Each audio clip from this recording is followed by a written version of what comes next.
Preface.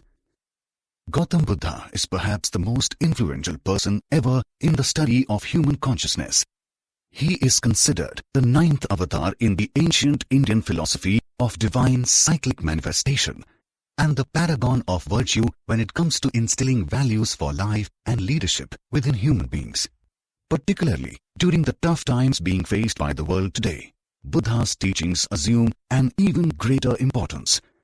Buddha's influence is far-reaching and profound. For example, Japanese management theory is based largely on Buddha's key principles in one way or another. Steve Jobs, a practicing Buddhist, built Apple Inc. after being powerfully influenced by Zen aesthetics, which are offshoots of Buddha's most profound teachings. The whole basis of Apple is Zen-like. The beauty of Buddha's way is that literal words are not as important as the cultivation of insight. Prajna, a spiritual attitude towards all things and understanding the underlying principles that determine excellence in all spheres of life.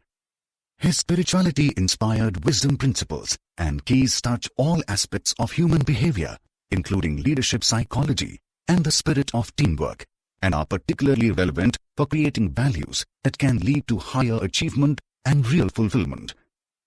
Leaders throughout history, Ashoka the Great, Oriental emperors, Japan's samurai warlords, and so on, have been deeply influenced by Buddha's consciousness teachings. The West was influenced in a rather subtle way. Alexander's expedition to India was not just military, but also one of ideas where he carried back several aspects of Buddha's mystic philosophy and integrated them with the West's.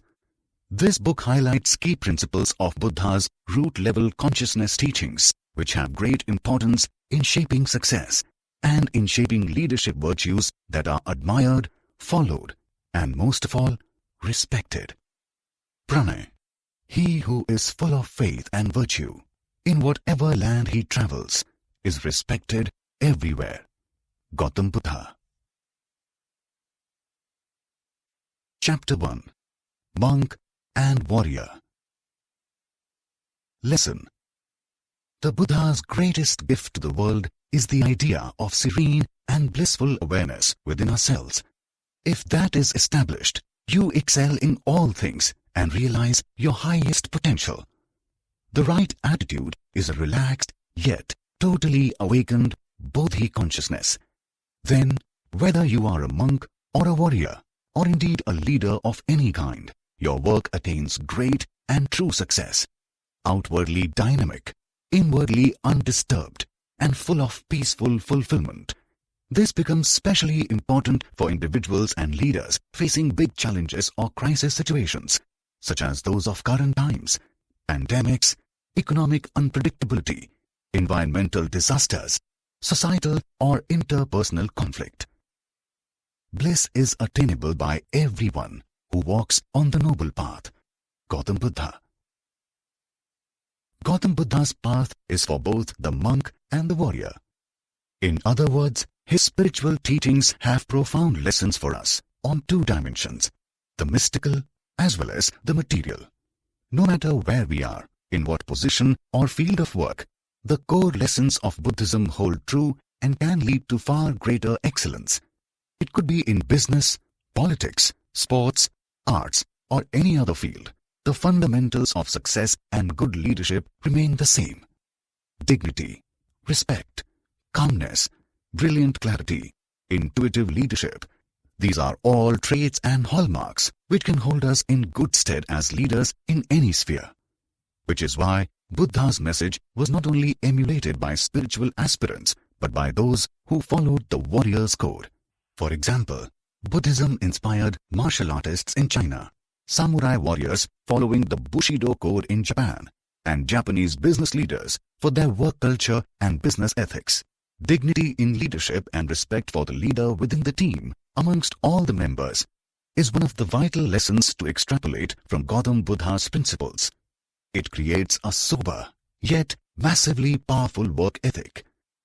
The ancient Buddhists were very fond of using the Pali word Arya, or Arya in Sanskrit. It means noble-hearted and noble-minded. It implies somebody who carries a calm sense of dignity, self-respect, and respect for others. In the Buddha's vision, this is a quality not only of the monk, but for every other human being who aspires for strength and excellence in life. Be that person a warrior, a king, a leader, a businessman, or of any other profession. It is an underlying principle. Without self-respect and self-dignity, respect for others, respect for values, everything is meaningless. The way of the Buddhist monk is all about cultivating this sense of deep dignity for life, respect for life. And this is a quality we can all imbibe, because having these qualities and being conscious of these qualities, we become more natural and spontaneous in action.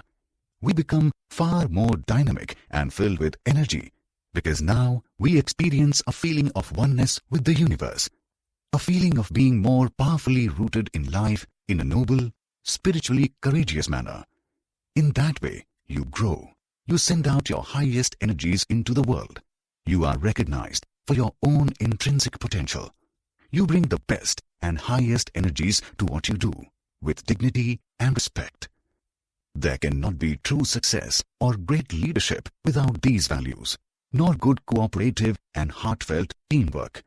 This insight and principle applies to teams particularly. The first essence of a good team is this: there must be respect for each other in the team.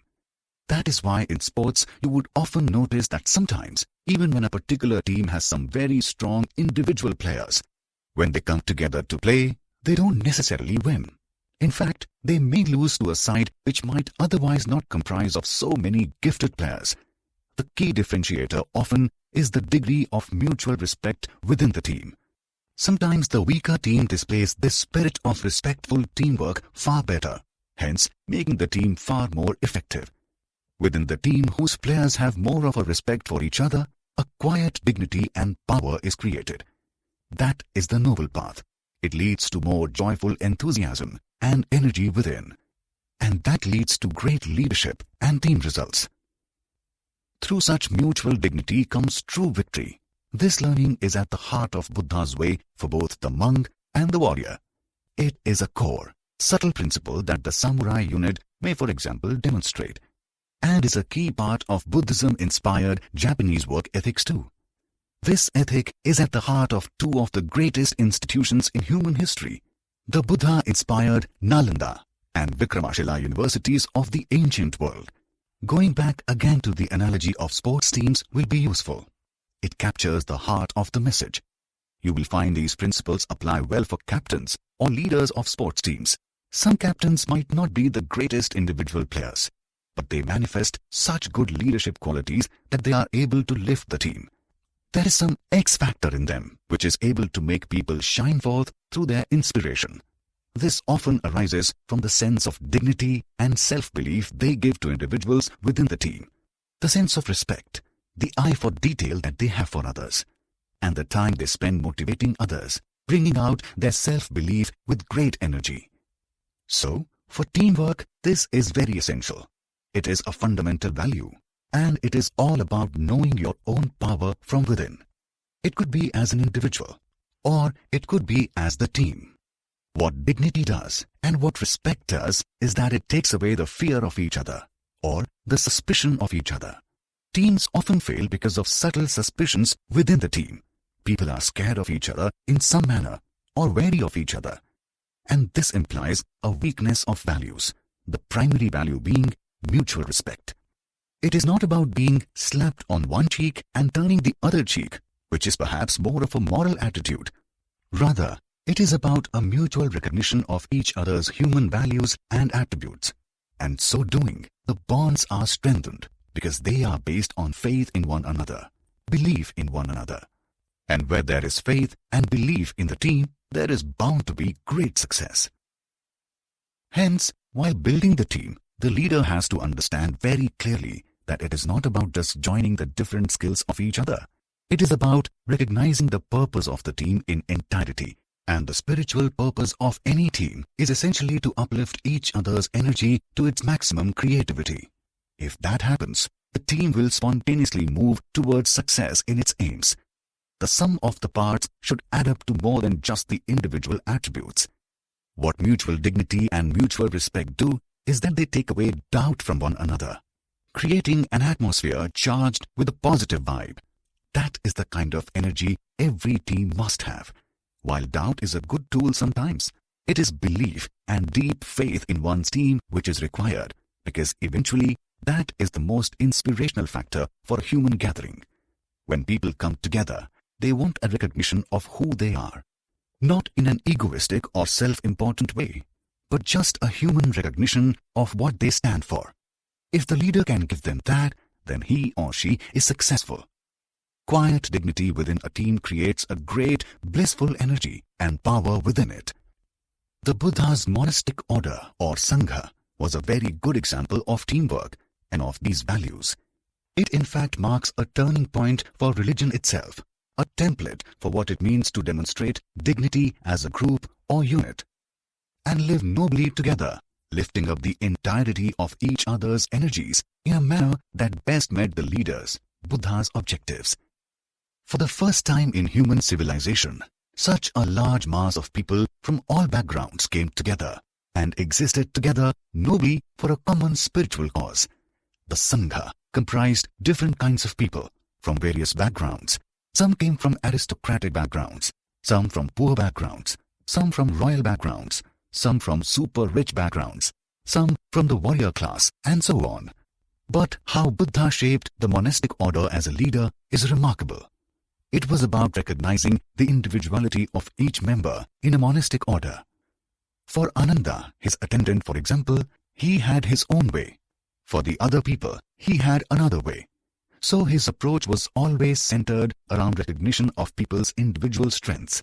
This is a key insight for leaders to pay conscious attention to. Ultimately, there is no substitute for personal recognition of people in a team. The example of Buddha's Sangha is a metaphor. It can be used to understand team dynamics in any situation. In a business unit, for example, comprising senior CXOs, there has to be a mutual respect. There has to be a dignity between them. They might get into arguments, but there is some basic respect which must exist at the heart of the team. If that gets strengthened, the team gets strengthened. It's essentially all about strengthening the roots of the team or the organization. In politics, the problem is often lack of dignity and mutual respect, of deep suspicions of one another, and of people in general. This leads to nasty and negative politics. It creates a great cancer in society. Politics often becomes something where the participants are just pulling each other down like crabs in a basket. But true teamwork means pushing each other up, and that is the essential message of the Buddha. The word bodhisattva is very important in this context. It implies one who is seeking liberation not only for herself or himself, but also for others. The bodhisattva carries on making endeavors for others to flourish and find self-enlightenment. And the Buddha himself is said to be standing at the gate of nirvana, refusing to enter till every being in the universe attains enlightenment. Now this is the example of an ultimate leader, a person who is willing to do anything for the entirety of the team, or in this case, his universal family. But it is metaphorical. The whole meaning is that the great leader is one who is willing to take such a stand of dignity and nobleness that he never deserts his team when it comes to support and values. She or he stands by it with mutual respect, and so doing strengthens its roots. People start regarding such a leader more and more.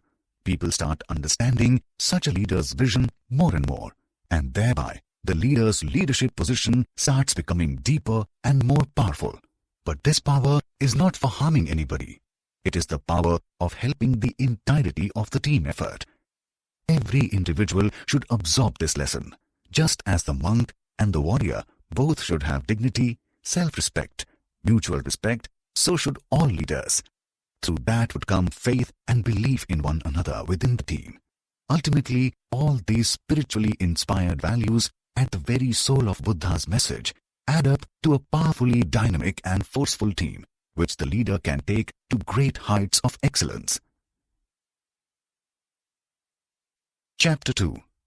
Action born of inner coolness has great power. Lesson. Observing your own consciousness become absolutely cool and composed within.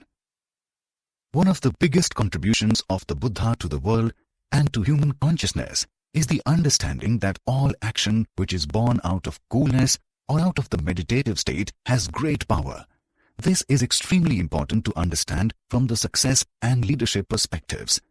Actions which are born out of a silence of being, a coolness of being, Siti Bhava, Shitalta, are infinitely more powerful than actions which are born out of the noise of the mind, of anxiety, confusion, and so on. It is basically about coming to a meditative state and then acting. All great success and leadership attributes, inspiration, courage, commitment, purpose, determination, resolve, clarity of vision, integrity, trustworthiness, power of expression, accountability, right decision-making, correct timing, effective delegation, and empathetic empowerment flow from the unlimited power of inner coolness in one way or another. The greatest human beings ever born have had this capacity to function out of a state of inner coolness. Even in the midst of their intensity, there has been something within them which has been almost meditative, absorbed, and cool. Hence, whatever they manifested in the world of action has had great beauty and creativity. It basically has to do with deep behavioral patterns. The key technique Gautama Buddha taught to attain inner coolness is anapanasati, watching one's breath. This act of breath watching is key to vipassana or awareness cultivation and can be extended to all activities. In any situation, bring your attention back to your breath. Then, even in the midst of difficult situations, you can instantly come back to your inner self and its spiritually cool, tranquil quality. Watching the breath is a practical manner of creating an inner state of calm. This technique has also been described by Lord Shiva to Parvati. The teaching of inner coolness is not about any particular technique though. It is about being firm in the resolve. No matter what the outer situation, no matter what the circumstances, in my inner world, I will be calm this moment. I will be inwardly still, relaxed, cool. This very resolve is relevant to leaders especially, as leadership requires acting with inner calmness and poise. One can in fact choose not to follow any technique at all. This very resolve creates an inner vibe of cool calm. Simply remember to refer back to your inward serenity instead of identifying with outer events. It is the idea of moving away from superficial thoughts that crowd upon us at every moment, and tapping instead our inner layers of being that are deeper and are more fundamental to our spiritual reality. The crux of the idea is this: in order to be effective, transcend the screen of the mind and allow the greater energy which resides deep within you to act within the world. That creative energy can only be tapped into when you are very cool in heart and mind. Action generated through this inward coolness is imbued with the courage, power, and grace of something which is special. Now, you must have come across people in your workplace who are constantly jumping about, beating their own drum, making a noise about their vision and so on. But when it comes to action, they are found wanting. This is a highly irritating trait often found in leaders. Yes, sometimes to get the task done, you have to have the right kind of publicity. You have to create a certain noise. You have to marshal the troops whom you are leading in order to win the battle. But the most inspiring quality in a human being is the ability to have great courage combined with coolness. This brings about a radical consciousness in the way we perceive things, process them mentally and emotionally, and ultimately act. So we have to understand that it is the combination of courage and coolness which is the hallmark of a great leader. You can see it in some great leaders like Subhash Chandra Bose, the great thinker warrior who unified Indians at a very deep psycho-spiritual level. He was greatly energetic, full of action in the midst of struggle and battle. Yet there was something deeply calm, cool, and collected about him. It is almost like he was functioning out of a meditative trance. The same principle at work can be found in all truly great leaders. Buddha was constantly inspiring people to create a coolness of being within themselves. This mystic philosophy was eventually transported to China and Japan. In China, it manifested as the Shaolin martial arts. The martial artist, even in the midst of his martial arts, is to be extremely cool and collected. When does the power of the empty fist, kung fu, and so on have any real meaning?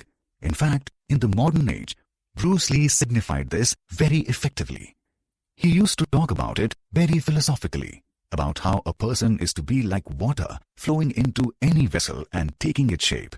River water is cool and flowing, yet has great power. So, being like water is an essential Buddha quality which martial artists and people in every field were supposed to master. That is the whole basis of Zen philosophy. The samurai was supposed to be really cool in their method of functioning. Even the ninja in their martial code was supposed to be extremely cool and collected. It is an underlying principle of Buddhism. The most dynamic people you will find are those who can have courage under fire. But even under fire, they remain cool and collected. So too the greatest soldiers in any battle. You will see the greatest generals have this ability. On the sports field, you will have seen the greatest sportsmen have this ability. Look at the difference between two Indian cricket players, Sachin Tendulkar and Vinod Kambli. They were almost equal in skill. In fact, a lot of people said in the earlier days, Kambli had some great and special talent. But the difference between them was perhaps the question of coolness of character. Sachin Tendulkar manifests it beautifully. Always calm, cool, collected, yet always courageous. Hence, he emerged as a great dynamic sportsman who is not only loved but is deeply respected by people. So, he has a true thought leadership role as a sportsperson. He has become an icon, a charismatic example of a fine sportsman. This principle for leadership applies in all fields. You can see it in the world of business. You can see it in the world of politics, in the world of religion, and so on. Those who can be really cool and collected under fire are the ones to be remembered as the greatest leaders. You can find this principle in Nelson Mandela, even when vilified by the apartheid South African government. You will never find Mandela with a facial visage which is not cool, calm, and collected. He's always got an appearance of coolness in him. Hence, his level of respect as a leader in the 20th century is almost unmatched. In fact, he made his opponents look stupid because they were reacting out of hatred, out of anger. All that Mandela acted out of was courage coupled with coolness. So this is a very essential leadership quality, and Buddha is a core source of such teachings. Look at the Aikido martial art of Japan or the Judo martial art. Again, both inspired by Buddha's broader principles for excellence in all spheres of life. The martial artist uses the other person's energy very coolly to overthrow them, to defeat them. And that is what a good leader does. You can only do that with the sense of coolness. If you are attacked by the opponent, you simply utilize his own energy and effortlessly combine it with your own. Then you will become victorious. So it is a question of spontaneity, allowing the spontaneous coolness of your mind to spill over into your action. That creates immense dynamism. The miracle of the Buddha is that he never believed in showing miracles on the material plane. He used to say that the only real miracle resides in our own consciousness. To tap into these miracles requires a mind which is silent, which can go deep, which can go to the very source of ourselves. And in that source is an immense coolness. At the level of soul, at the level of our innate being, there is absolute coolness. It is like the ocean.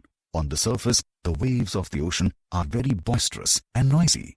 But the deeper we go into the ocean, the quieter the flow. So, depth requires dynamism.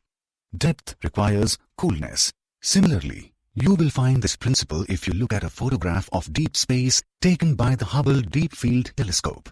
You will find that in the cosmos itself, there is an almost unbelievable level of action. There is immense dynamism. There is massive energy of stars being formed, galaxies rotating, and so on. But when you look at the larger image in totality, it will give you a sense of coolness. At the heart of creation itself, this quality of sublime tranquility exists, even though it may seem that there is great flux and disorder at the material level. Hence, look at the vaster picture of things with a sense of coolness. just as the eagle surveys all from a great height. Have an eagle's eye view of things, and then you will become more aware, more conscious, more insightful into things as a leader. The eagle flies very high in the sky, where it is established in a space of coolness. It has a view which is unmatched. It is able to look at things very coolly from that great height. The cool and collected eye of the eagle is the kind of vision which every person must seek to cultivate. It is the master key for success and leadership, inspired by Buddha's insights into reality. Chapter 3. Position can be lost, but not inner power. Lesson. The Buddha stands for infinite self-power. Nothing can alter the power of that which is within you. It is unlimited. Being established in this understanding, a good leader is never shaken by any untoward circumstance or crisis. Why is the spiritual way so important when it comes to leadership and success? It is essentially because through it, we can come to an understanding that we have an inner power, antara bala, and this inner power cannot be destroyed.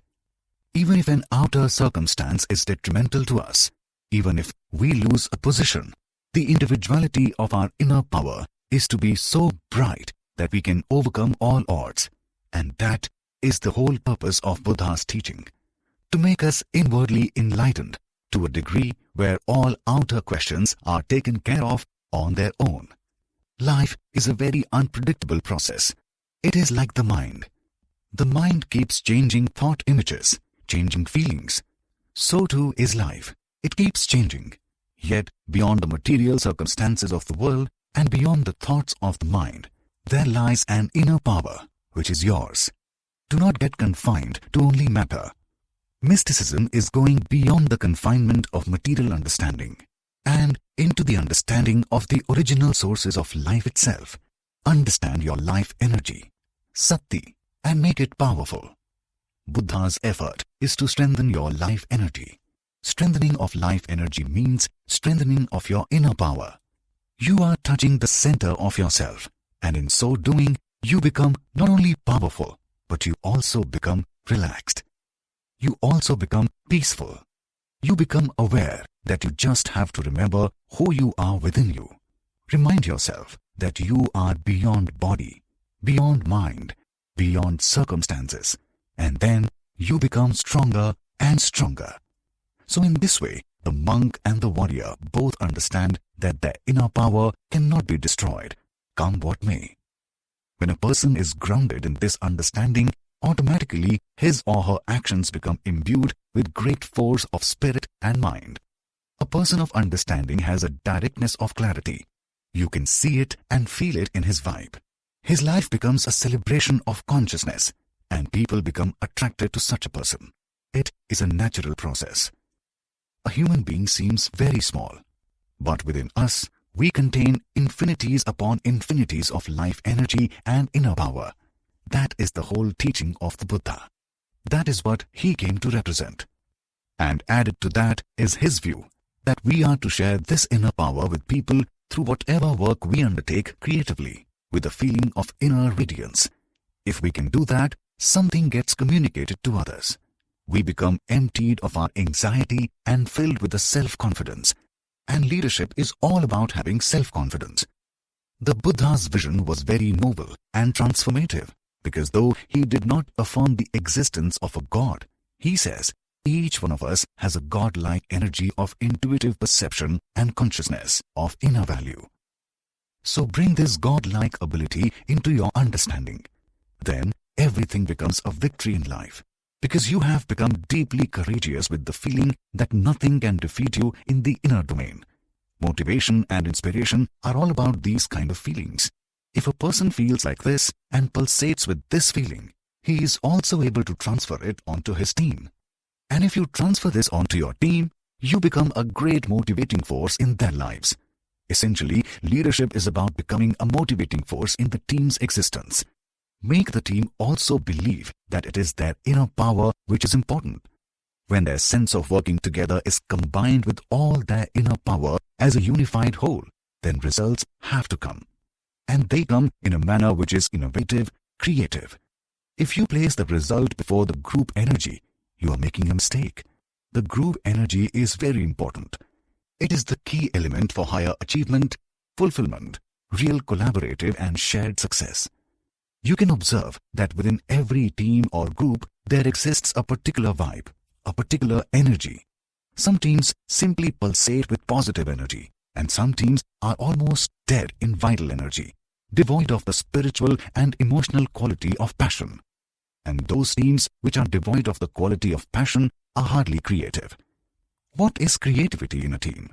It simply implies that people are willing to grow, that people are willing to exist in a manner where they are ready to take quantum jumps into the next level of innovativeness. Nothing scares them. So it's key to take away fear from the team consciousness. And the way a leader can do it is by reminding them of their inner power. Harness this power. Gather this energy. Channelize it towards your aim. Essentially, that is what good leadership means. So the leader has to be alert to these virtues and enhance these. Take away the negatives, and the positive remains. There has to be a feeling of spontaneity and joy in a team. Through that only can the team become an instrument of great achievement. Otherwise, the team remains ordinary.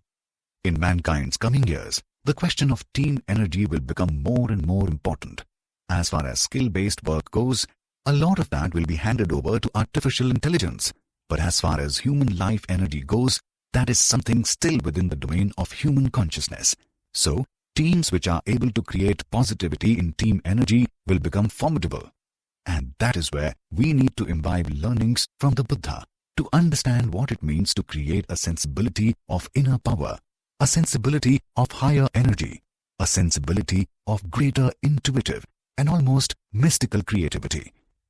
The inner feeling has to enter into outer action. If you can facilitate that in the team in a positive manner, you become successful as an all-round leader. Else, not. It is never about intellectual capacity alone. Human beings do not work through pure intellect. Human beings work more through feelings, through impulses. Buddha went deep into this. Behind thoughts are feelings, and beyond feelings is the underlying, procreative consciousness. So, imbue the team with feelings of power at that root consciousness level. That must flow from your own intuitive sense, constantly inspiring people. From the vibe of deep inspiration alone comes the success of value creation with reference to real and actual material things too. Create it as an authentic energy, and then the team will not fail you, because then at the center of the team's innermost being would come about a purity of power. Buddha used to say that it is not eventually the quantum of time that is important as far as realizing your Buddhahood or enlightenment. Some Buddhi goes. You can become enlightened even in a few seconds if you put your heart and mind to it, if you put your total power into it, if you invest your energy into it. That is the miracle of spiritually inspired principles. And so, we must learn also how to apply these principles to create our own little miracles as leaders, whatever our position or work is. It is simply a question of attitude, of how we feel within, how we emphasize our own inner power, and how in turn we are able to imbue and inspire our teams with the sense of inner power. That is the real challenge for a leader. It just requires us to become more aware of it in order to bring it into practical action. Chapter 4. Wisdom is transcendental to the mind. Lesson. The cultivation of intuitive wisdom, where emotions and thoughts are calm and the higher virtues of empathy and right mindfulness are awakened, is the duty of every responsible leader. From the Buddhist perspective, real wisdom, prajna, is always transcendental to the mind. Real wisdom includes empathy, metta, and love, sneha, both. Without empathy or the ability to appreciate and understand others, and without love, love for work, love for people, love for one's own being, wisdom does not dawn. Now, this is very important from the leadership perspective, because eventually a leader should lead through wisdom. That is the most important thing. A leader without such wisdom is likely to lead people into hellish situations. So, genuine wisdom is a very essential part of one's leadership role. It does not mean the wisdom of a Buddha, but it means the wisdom of that which is transcendental to what people ordinarily think. Then only do you have value as a leader. If you're simply doing what others think, then you shouldn't be a leader.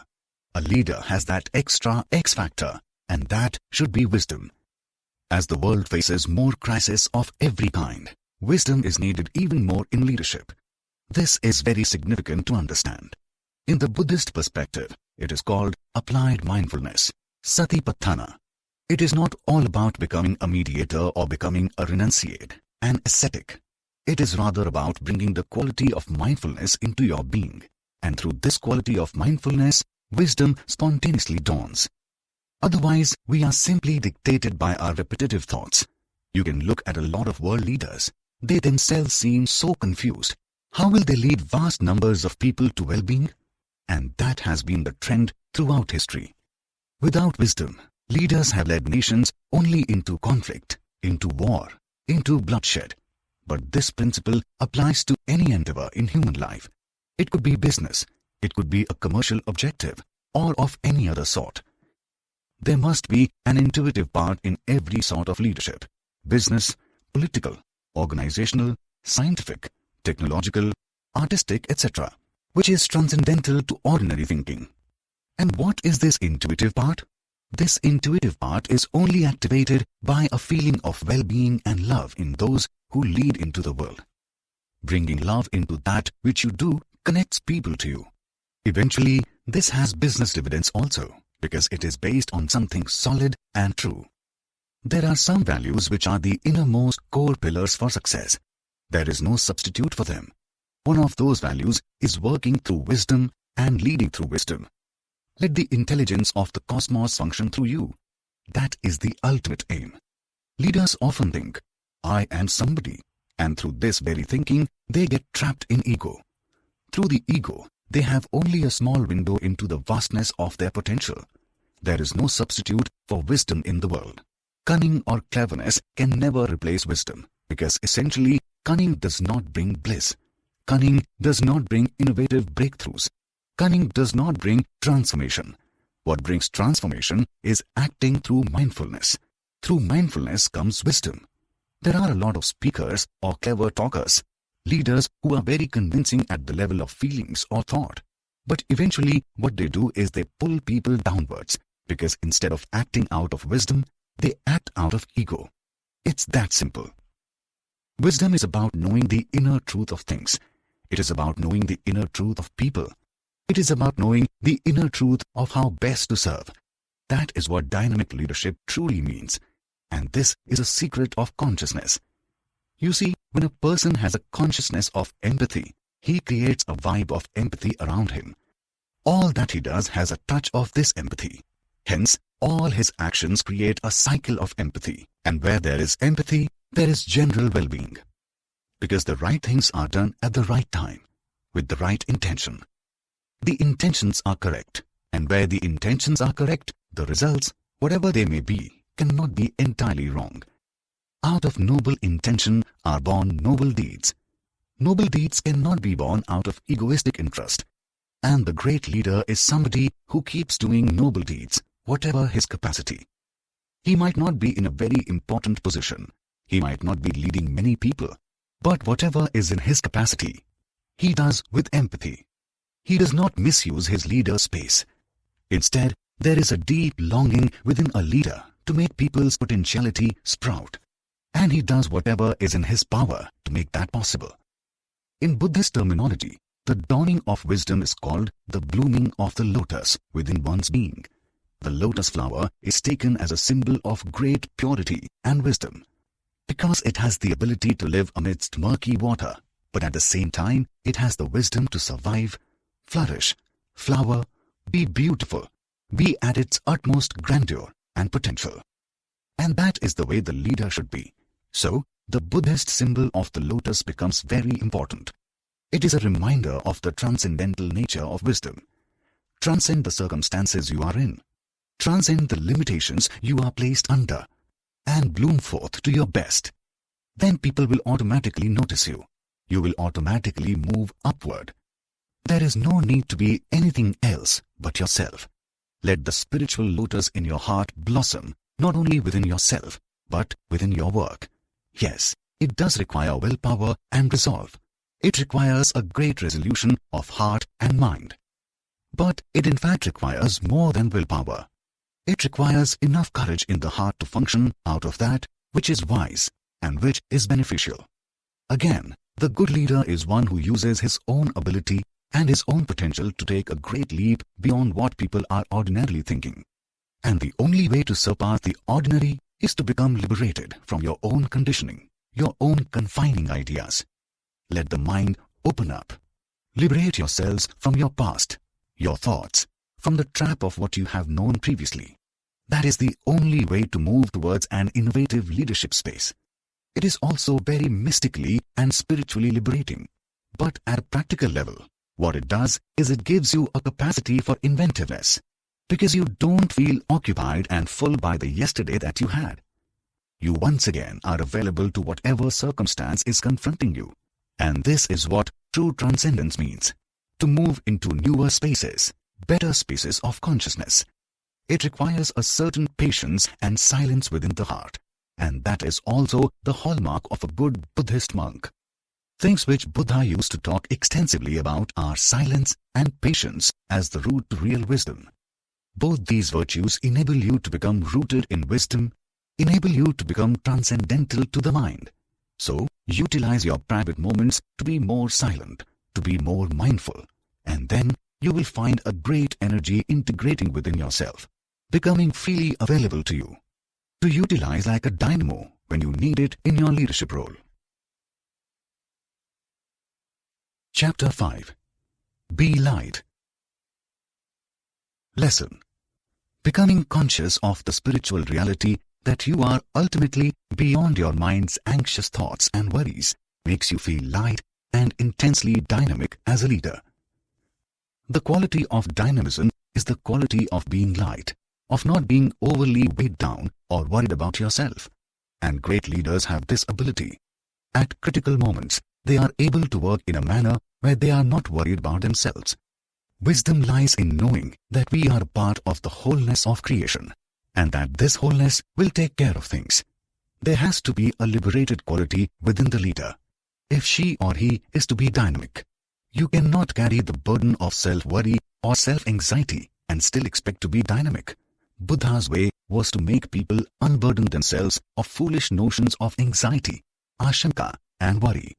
Rather, he used to encourage them to look at the greater picture.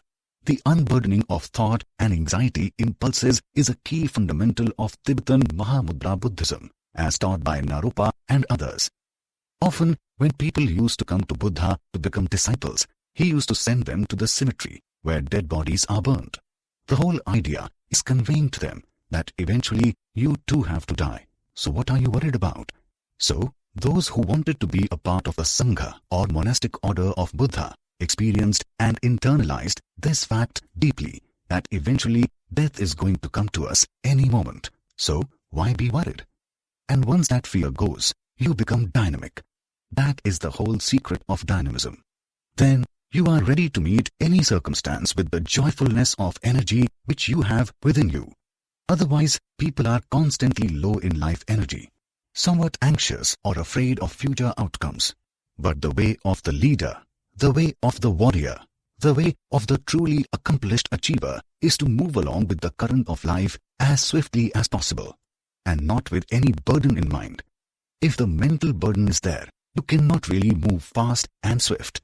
The good and dynamic leader sheds mental burdens within his own style of thought and action, and helps those he leads do so too. Essentially, it is all about understanding that you are to create this inward transformation, this inward understanding of liberating yourself, and then you have nothing to fear. The earnest understanding within will take care of the outer. The opposite of this situation is leaders who are so obsessed by their own worries that they are not able to lead efficiently. And you will find that this is one of the most important psycho-spiritual differences between people who are dynamic and those who are not. People are often fearful that something will happen to them. They are worried about their chair, their position, their health, their wealth, and so on. So doing, they cannot really be liberated and dynamic leaders. They might be achievers in their own way, but to be a great leader requires an extra quality. It requires a realization that one's inevitable fate is only death. So let's try and maximize our dynamism while we can, without worry. And it also requires a realization that the wholeness of creation is more powerful than us.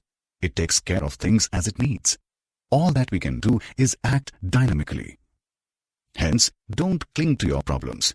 Don't cling to your doubts. Let go of them. And then the possibility of becoming swift and efficient in action as a leader truly dawns. Throw away the burdens which have been created in your own mind.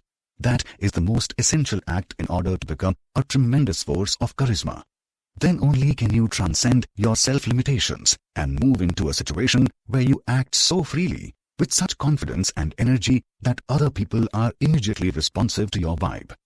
People are always responsive to a vibe of true confidence, and the way to move towards true confidence is to liberate yourself at your innermost source of being. A leader must inspire others to believe in themselves to do so. True self-belief and self-confidence imply playfulness and creative energy.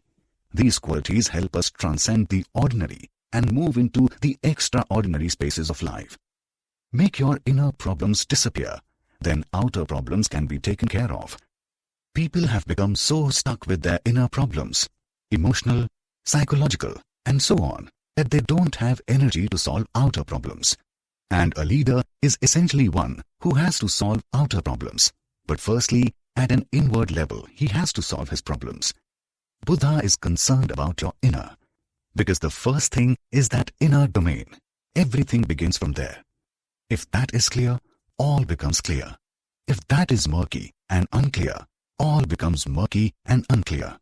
Feel reassured within your being that most of the problems you think about are unreal, imaginary. Create real happiness in yourself, not dependent on other people's views, but self-evident. Feel so rich within that your outer life acquires the quality of this inward freedom or liberation. That is the first step towards ultimate spiritual liberation. Nibbana or nirvana. In the subtle psycho-spiritual aspect of life or the mystical aspect of life, it is important how you listen to yourself, respond to yourself, and look at yourself. This is what matters, because through that you create a similar vibe in reality, in the outer or real world. You throb with that which you believe about yourself.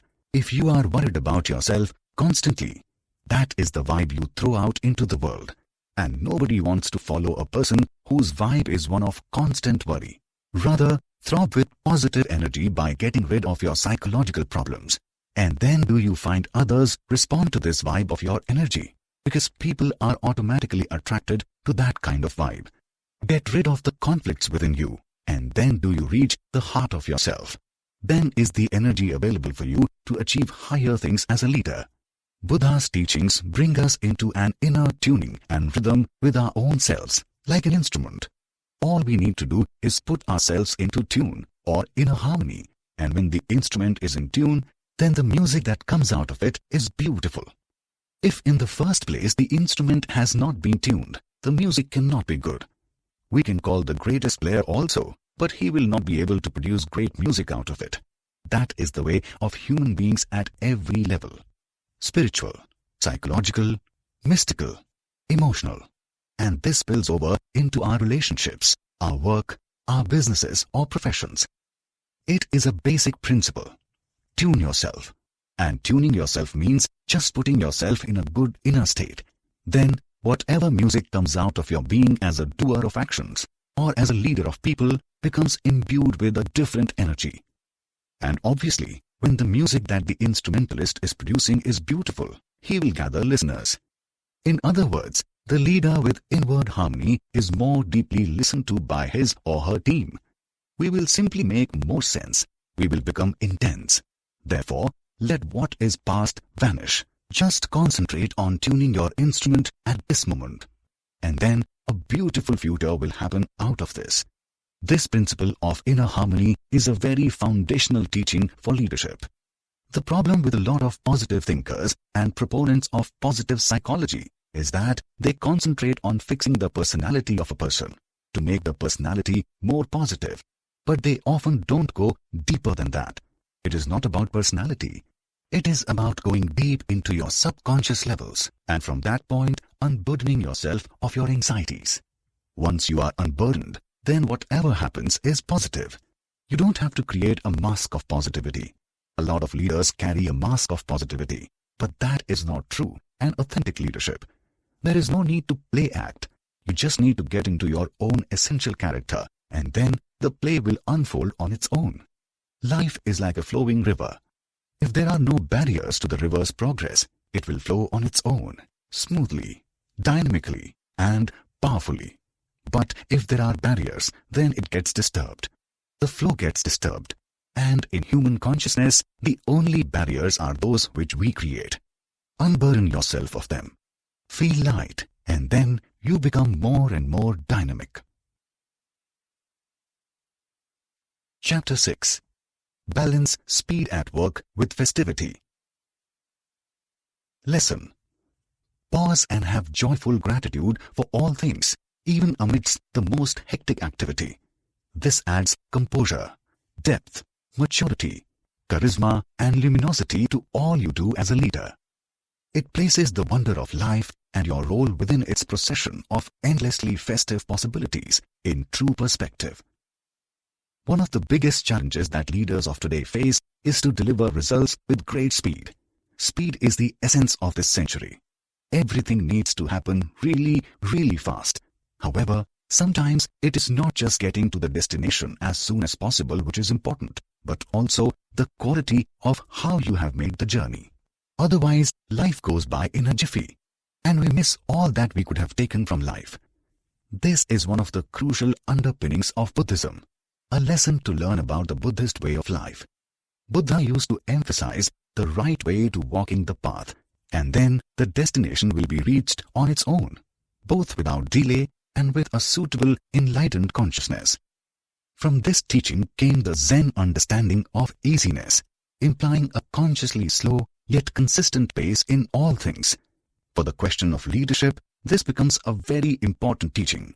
It is also a vital part of Tibetan Mahamudra Buddhism. It is very interesting that after the Buddha attained enlightenment, it is said that the gods showered flowers from the heavens. They celebrated his life, his enlightenment, with festivity. All achievements, whether spiritual or material, should be filled with the shower of festive spirit, not just at the end of the journey, but during it. The pathways of life itself are to be filled with an inner feeling of festivity, where we can celebrate every step forward on the road towards our own fulfillment. A very interesting aspect of the Buddha, especially in the Orient, is of course the laughing Buddha. Now, this laughing Buddha is a very strong example of what it means to find true celebration in life, to celebrate the festival of life with joy and laughter in your heart.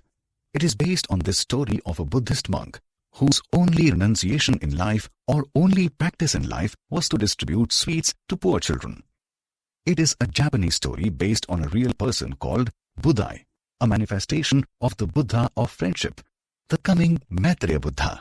This aspect of Buddhahood is very interesting because it shows you the vastness of Buddhist teaching, essentially saying that it is the festivity, love, and joy that you are distributing along the way which makes you a true leader. This laughing Buddha, by any conventional standards, may not be taken very seriously, but he is bringing to humanity a very essential thing. He is bringing the forgotten joy of life to humanity, and that is what a true leader in the final analysis has to do. Bring to you the forgotten joy of living itself, of creativity, of innovativeness, on whatever path it is you have chosen. And the miracle is that the laughing Buddha becomes a leader in his own right. The children follow him, not just for the sweets, but out of sheer joy and ecstasy. It is a deep Buddhistic metaphor for living and leading successfully, about how to become a conveyor and purveyor of festivity, dynamism, bliss, and joy. And in the final analysis, a great leader is one who can create bliss for others. You must understand that Buddha's path was one of total intensity. He wanted to achieve enlightenment with great speed, but along with that, you would notice a quality of patience. Buddha is a unique combination of both speed and patience. He held nothing back. Speed implies totality, getting results as swiftly as possible. But with the Buddha, it also implied waiting with patience, making the journey with patience. And when you make the journey with patience, then you have the ability to create a real relationship with life and understand the festival of creativity that is this whole cosmic creation. Now, the whole point from the leadership aspect is to enjoy the journey as much as you do getting to the destination. In the end, no destination can be the final destination. The ultimate and final destination is only death. Therefore, it is very important for leaders to not get blinded by their search for results, but also along the way to create as much festivity for their own soul and for others.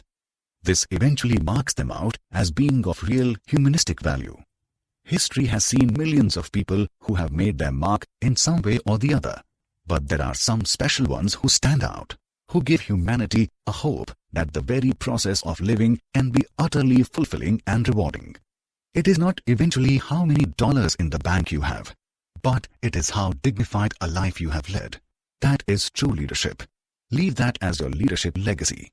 Learn from the Buddha. His every act, his way of walking, his way of talking, his way of communicating with people was imbued with such a beautiful energy that people were automatically influenced by him.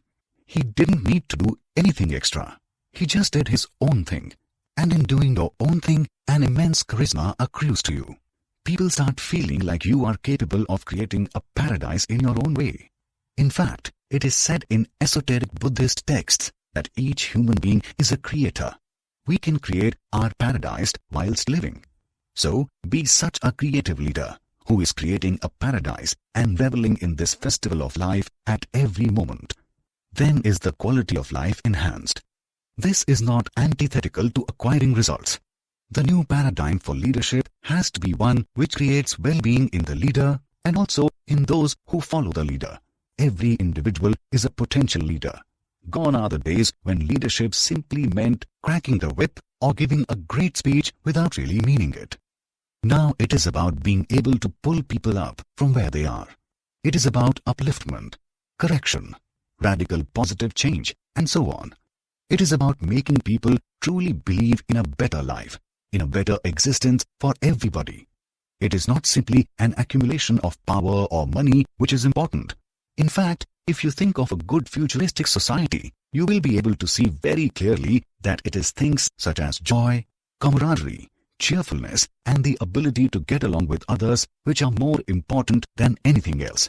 That way, the ecosystem we exist within will also be revived.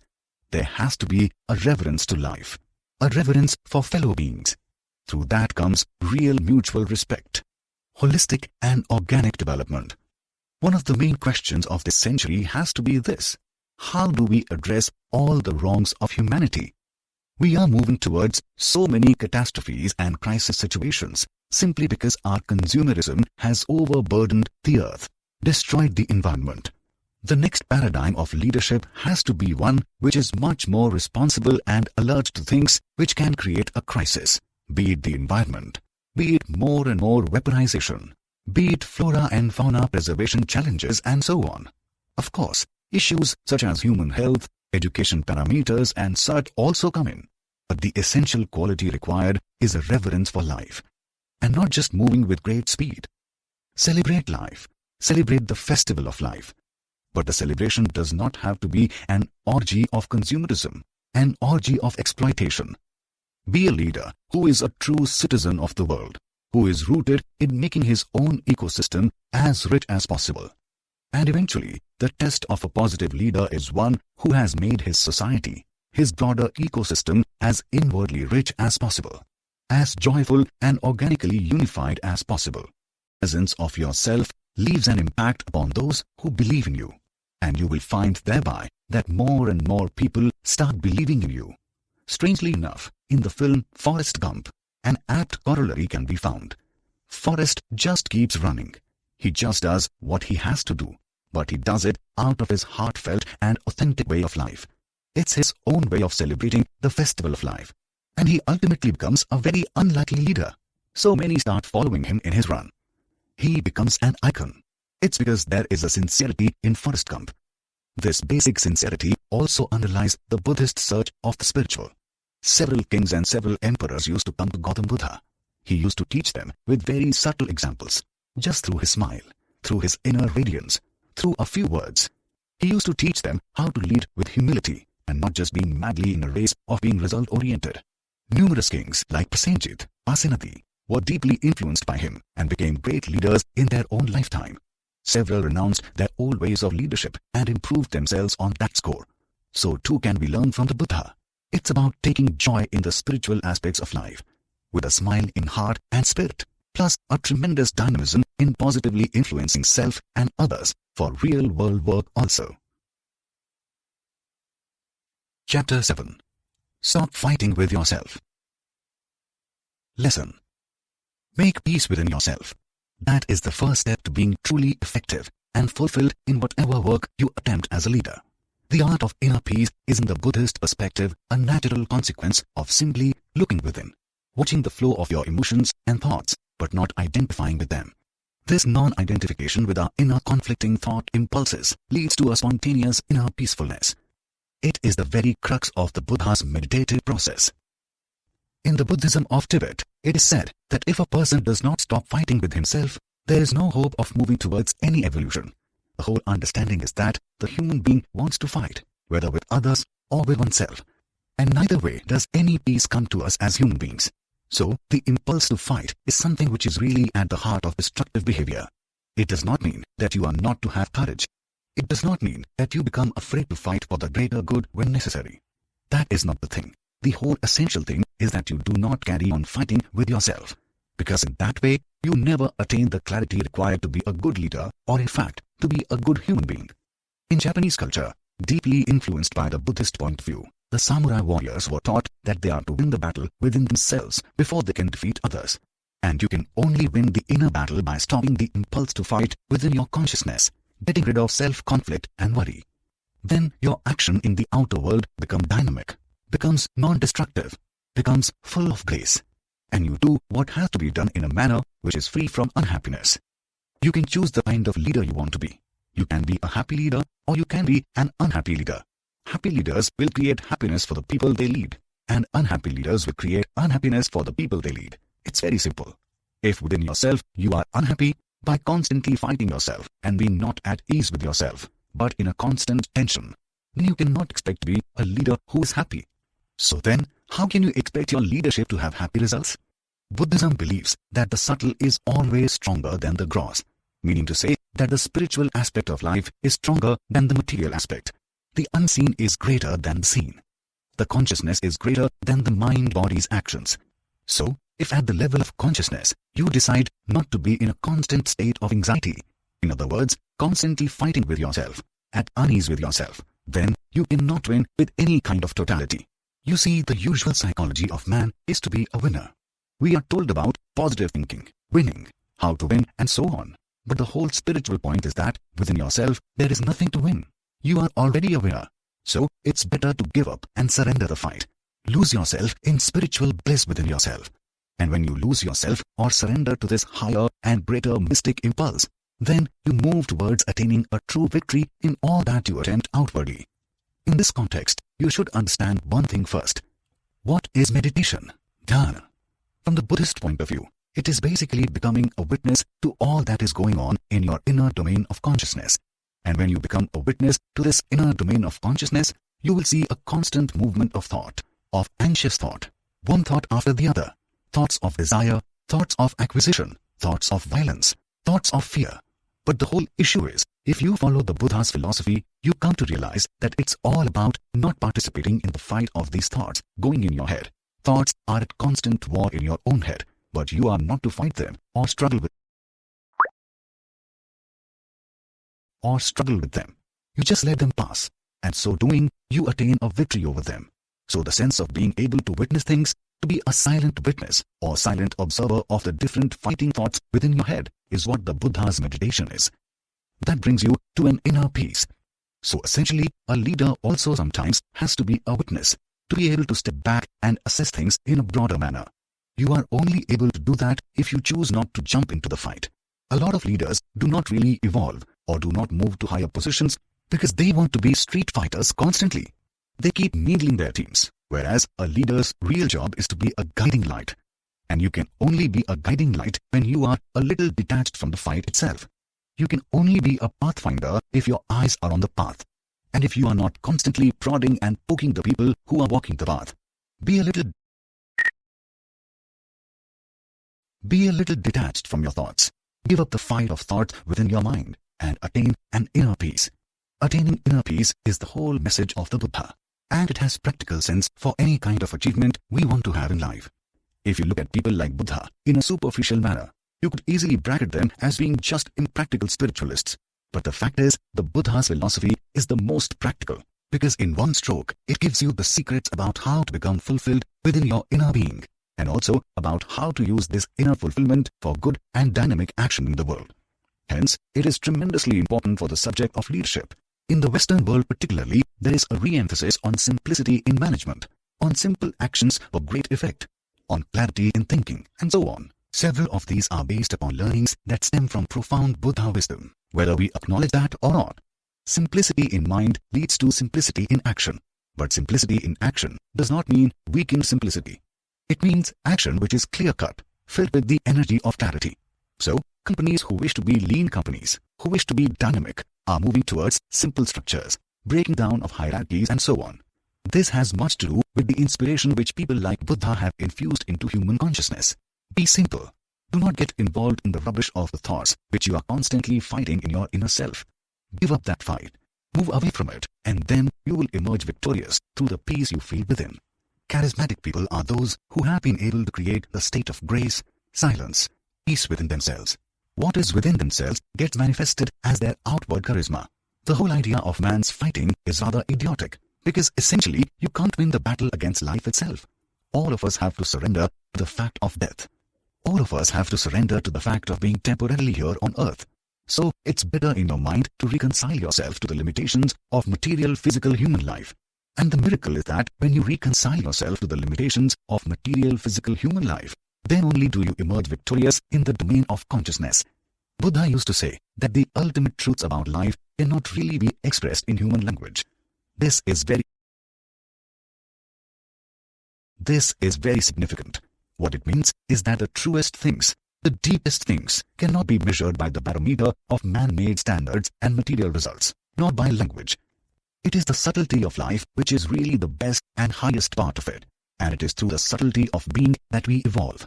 In the world of the Buddhas, it is not the logic of the words which is important, but it's about understanding that life is comprised of certain fundamental spiritual principles. If we understand these spiritual principles, we are able to function in a far more practical and forceful manner. Therefore, understand and imbibe the lesson of simplicity. It cuts out the unnecessary and allows the highest in you to shine forth within your life and leadership choices. Over the centuries, Buddhist monasteries have been centers of great excellence and creativity. This applies to all sorts of monasteries. The monasteries in India, China, Japan, Sri Lanka, Cambodia, Vietnam, and so on. Each have their own special interpretation of the Buddha's words. Each of them has also been able to come up with hugely creative arts, philosophies, and so on, and has had a deep influence upon human consciousness. If we can emulate and learn a little from these vast teachings, we will not only find the ecstasy within ourselves, but also find the joy and energy to function better as leaders within the world. Chapter 8. Harmony begins with an inner state. Lesson. Synthesis or harmony of being is the root of effective and constructive action. Buddha's view of harmony begins with the purification of our thought process, defocusing from everything you have known, and relaxing into the limitless pure being that you are. This activates your highest consciousness and unused capacity for dynamism. One of Buddha's most significant contributions to the world is his insistence that all harmony, the state of samadhi, begins with an inner, antara state of being. Only through a state of peace, contentment, bliss, and fulfillment in the interior of one's being can one have the power to manifest creativity and productivity in the outer world. This is a very important lesson as far as the subjects of success and leadership go. Usually we find individuals in leadership positions to be full of inner conflict themselves, in a lot of stress, anxiety, tension. How can one positively expect a harmonious outcome in the external world or the material world as a result of such leaders being in positions of power? They will only bring more and more conflict. They cannot create more harmony. It all begins in the inner state of our consciousness. This is an extremely important thing to understand. This is what makes the mystical or the spiritual aspect of Buddha's teaching profoundly relevant. It has implications not just at the psychological level, but in the very understanding of the vibrations which a leader must seek to create in the world. So, eventually it comes back to a leader's spiritual roots, what state of being she or he is in. If a leader is functioning out of ego, she or he will only manifest ego-based conflicts within the world. So, this is extremely important. If a person is disturbed in their inner being by small things, small discomforts, or stress and strain, how can she or he possibly create a better world or better work environment? If a person is full of inner misery, how can they create outer happiness? We must think about these things, because essentially leadership is not just about the skill sets that we have. It is about the level of truth that has arisen in our own beings. It is about the level of joy that we experience in our own beings.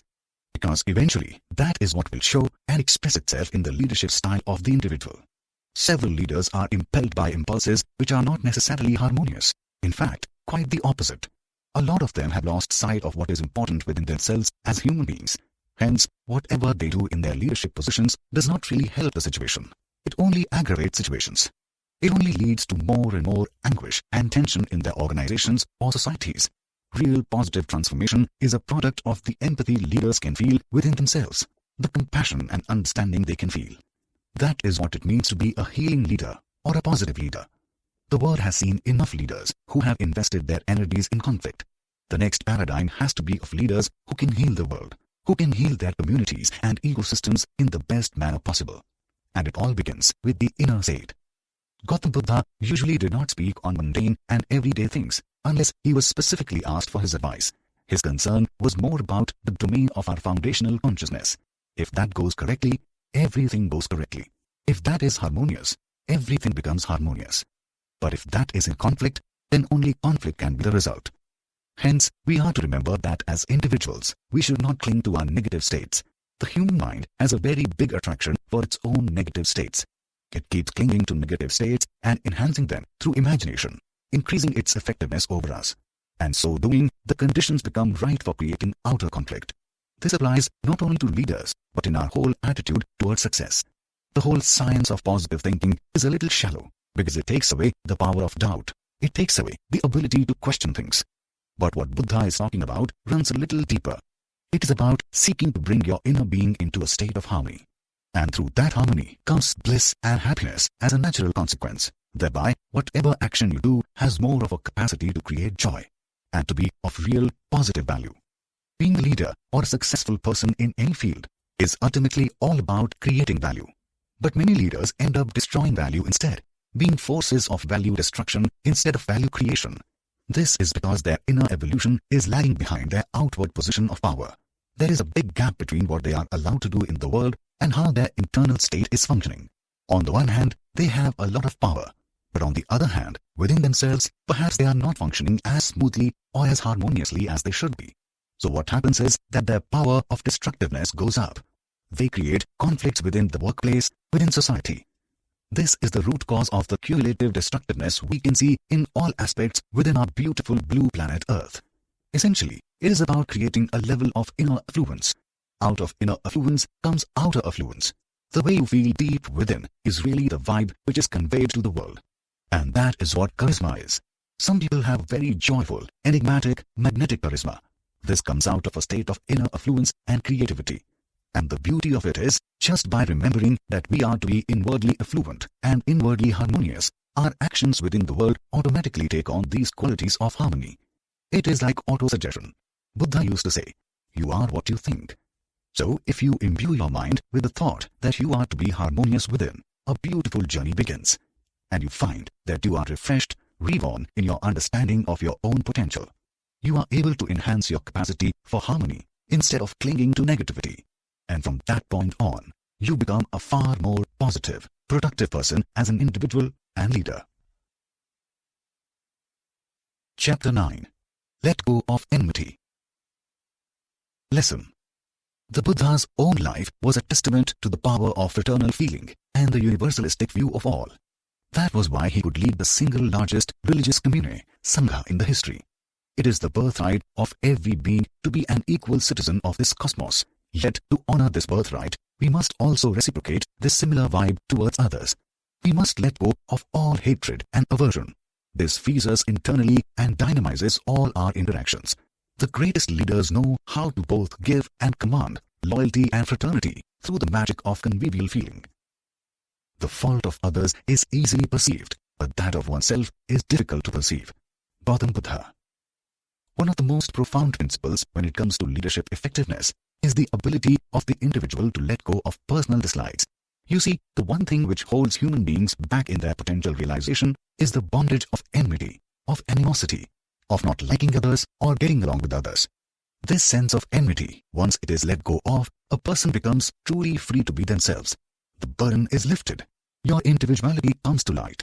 You can fly in the open sky without being weighed down by the sense of enmity. Throughout his life, Gautam Buddha tried to make people bond in a manner where they would not be conditioned through personal enmities, but could go beyond it. In fact, there is an instance in his life when somebody spat on him, and his disciples were very angry with that person. Some even wanted to beat him up, but Buddha just let him go. When asked what it was that allowed him to remain so calm, he simply said that it was his choice whether to react angrily or to react calmly. So he simply chose to react calmly. And this example has had a profound effect on people like Ashoka the Great. After the Kalinga War, Ashoka had a real change of heart. He learned from the Buddha's mystical teachings these leadership attributes of forgiveness, of compassion, which is why he is always regarded as one of the greatest leaders who has ever lived in the world. Now again, if you look at the Bhagavad Gita also, you will find echoes of a similar teaching. Krishna tells Arjuna to not have a personal enmity on the battlefield. The opponents are not to be taken as enemies, but just as actors in this great play which the cosmos is unfolding before us.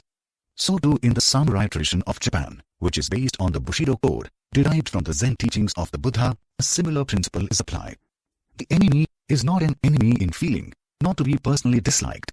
If you carry enmity in your heart, you could be a powerful leader, but you will never be a satisfied one. There is another way of leadership, that is, to be open, to be your natural self, and not always hyper-competitive with a sense of hatred or enmity.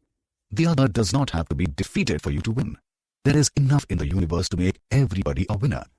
With this attitude is born great creativity. With this attitude is born great cooperation and teamwork. In fact, in the modern workplace, this is very important because there is so much ill feeling between people in the same organization or nation or system. Because of this friction, a lot of destructiveness goes on. That same energy which can be utilized for good things and creative things gets lost in this infighting. So as a practical means of realizing the team's potential, it is imperative that the leader lets go of enmity, of dislike, of personal preferences and allows herself or himself to instead be so liberal and free in their mindsets that they become catalysts for real transformation and creativity. We are all part of the same cycle of existence. The tree gathers nourishment from the soil. The birds and animals find shade and fruit under the tree. Human beings gather the sweet fruit of the tree. And so on and on does the cycle of life move. Letting go of enmity simply means that you are becoming more and more a part of this cosmic cycle, this give and take between people, without getting identified with enmity. The tree does not discriminate between the different birds who come and sit on its branches. A leader, in fact, should be like a very strong tree, with deep roots upon which a lot of people can rely and believe in. The great leader provides the necessary shade for others to grow and flourish in. She or he creates a mini ecosystem within which things thrive. Letting go in thought is one of the most liberating factors in life. It simply means letting go of the mind's obsession with personal choices. Choices are good, but often our impulse is very conditioned by past thoughts. We are not open enough to cooperate with new people. And the leader of the future is one who can work well with new people, without having a feeling of animosity towards them. This does not mean that the leader is one who is lenient. In fact, it is quite the opposite. A person who lets go of negative energy gathers more authority and more charisma, and eventually is more listened to. The old way of leadership perhaps could have been to force people, but this is an age of creativity. In this age of creativity, the courageous leader is one who has enough substance within oneself to be able to look past one's personal predilections and to come to a place where he is able to trust others. Great leaders know what it means to trust human beings at a broader level. Trust requires letting go of distrust, and one's authority is not diminished by this. Instead, one's authority is enhanced, because one starts having real believers in what one is and what one stands for. The authenticity of a person is much easier to see in today's world. In many ways, we are exposed in our world of today, through our interactions, through our mails, through our attitudes on social media. So, it's better to be naturally yourself, yet without feelings of deep dislike towards others. That is just a conditioning which perhaps your education, your experience, or the society you live in has consciously or subconsciously burdened you with. Let go of it, and let the heart believe with totality in your team, in the people you are working with. Then you will find that not only do you become more productive, but you become a natural leader and gain respect from your peer group too. If your journey feels stuck, you're not alone. We've got you. If you found value in this video, don't forget to hit that like button. It helps more curious minds discover this content. Subscribe to Being and Beyond and join a growing community that thrives on knowledge, perspective, and personal growth. And if this video resonated with you, share it with someone who needs to hear it today. Your support fuels our passion and pushes us to create better content. Welcome to Being and Beyond.